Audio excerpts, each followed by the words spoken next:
बाथ्राया खोब स्पष्ट दा जितु जाब्रबथाय जागासिनो दं बेखौ होबथानायानो जोंनि गिबि थांखि।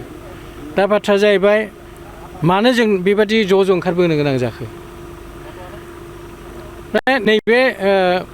मे मासावनो आं होनबाय थादों बे खोथाखौ मे मासावनो माने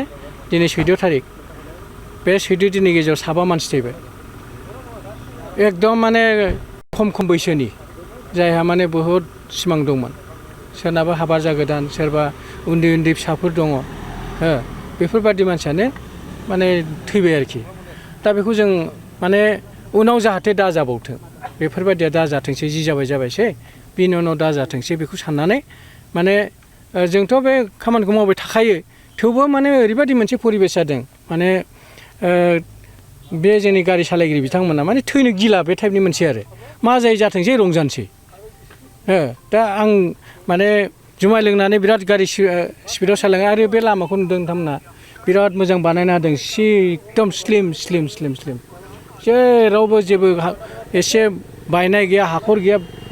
जा लामाखौ बिराद मोजां मोनबाय। खिन्थु बेहाय गेजेर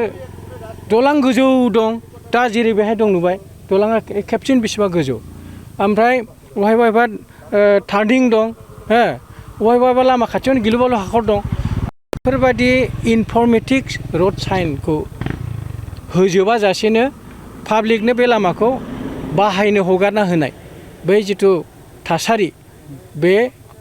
नैबे जाब्रबथायनि बेबो मोनसे बिराद गिदिर जाहोन होननानै जों सानदों आरो दा बेखौनो जोङो नैबे लामा बिफाननि जायफोर मावख'गिरि बिथांमोनखौ लानानै जिहेतु जोंहा डिस्ट्रिक्ट रड सेफ्टि कमिटि दं बेहायबो बे खोथाखौ बिराद मोजाङै सावरायनाय जाबाय आरो बिथांमोनखौ रिकुवेस्ट खालामनाय जादों जे अकल बे माबायावल' नङा खालि बे लकेसनल' नङा सारा क'क्राझार डिस्ट्रिक्टआव गोदान लामा गोजामखौ जुदि होआखैबा बेखौबो होनांगौ आरो गोदान जुदि खालामोब्ला बे मोनफ्रोमबो गोदान लामायाव नैबे लामा रैखाथिनि जिखिनि मेजार्स बेखौ जाहाथे बिथांमोना फुलफिल खालामो। सिगनेल पइन्ट प्लास माने साइन्टिफिक स्पिड ब्रेकार बिराद गोजौ नङा बे मोनसे हिसाब दंखायो स्टेन्डार्ड मोनसे साइज दंखायो बे साइजआव स्पिड ब्रेकारखौ होजोबनांगौ होननानै मोनसे जोङो अफिसियेलि डिसिसन लाबाय। दा बेहाय जोङो जोंनि गारि सालायगिरि बिथांमोनहाबो गारि सालायनाय समाव जाहाथे गावनि रैखाथिनि खोथाखौ साननानैसो गारि सालायो। माने आं होनबाय थानाय बायदियै जे गारिखौ सोर मानसिया सालायो जाय न'नि थाखाय खामानि लानानै थाङो बेसो सालायो नङा दा। गतिके न'नि थाखाय खामानि मावग्रा न'नि थाखाय खामायग्रा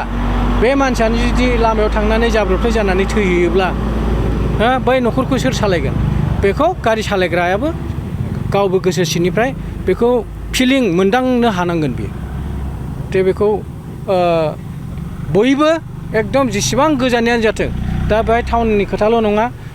आरो जों मोनसे हाबाफारि लाबावदों बेवहाय दा नोंथांमोना बेवहाय फैदों नोंथांमोननि गेजेरजों जोङो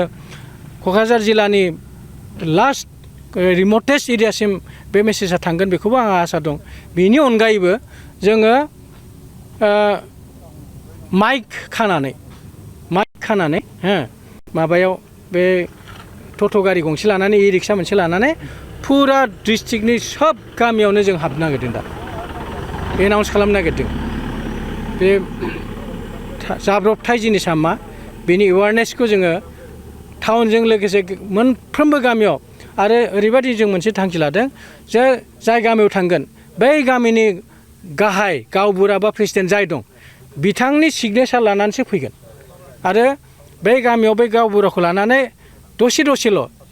जोंथ' आरो मोनसे गामियाव सानसे थांनानै मिटिं खालामहैनो टाइम मोना। गतिके जोङो गारि लानानै बेरायनायाव जि गामियाव मोनो बे गामियाव गामिनि माबाखौ हेडखौ